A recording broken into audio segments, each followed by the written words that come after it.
man standing between Donald Trump and top of the Republican ticket for president is now out of the race. Stunning new developments as John Kasich officially suspended his campaign, ending a months-long bid for the White House. Now the Ohio governor is back home and off the campaign trail following an emotional speech in Columbus yesterday. I have renewed faith, deeper faith, that the Lord will show me the way forward and fulfill the purpose of my life. Thank you, and God bless. Despite trailing in delegates and in national polls, the governor surprised even those closest to him when he decided to call it quits. Now the attention this morning turns to what could be a nasty battle brewing between the remaining candidates, one Republican and two Democrats. It is expected to be a long and very busy next 6 months before the general election.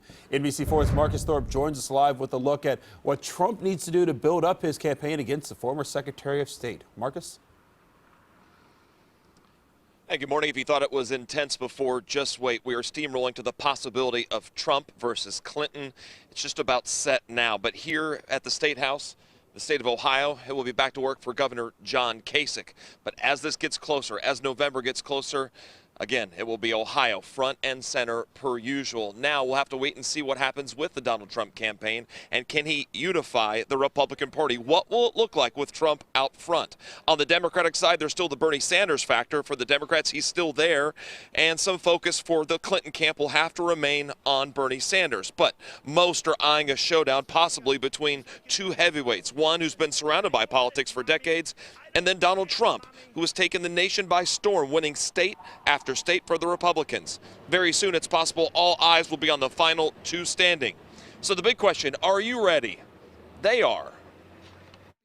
I don't think I would have run if I thought I couldn't have won. So I'm not sure I sat there and just said, I'm going to win. But subconsciously, I must have thought that I was going to win, and I felt I was going to win.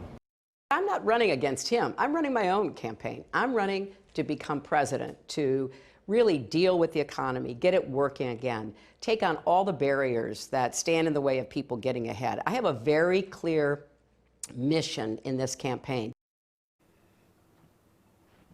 If it is those final two, certainly law enforcement will have to be on full alert because they do bring in big crowds each and every time they come here to the Buckeye State. Now, the big question is, what will Trump have to do? You see here, this is USA Today. It says, what will Donald Trump have to do if he wants to be president?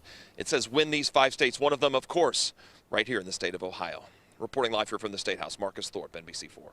Marcus, thank you. And the Trump campaign is now scrambling to ramp up its plan for the general, including putting a short list together of potential vice presidential candidates. The GOP frontrunner is working to form a committee that would help decide who should be his running mate.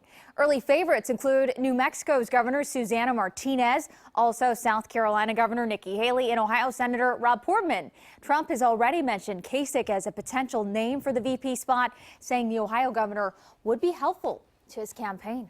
Stay with NBC4 and NBC4i.com this morning and throughout the campaign season for updates on the candidates. Just log online or use our mobile app to stay connected on the go.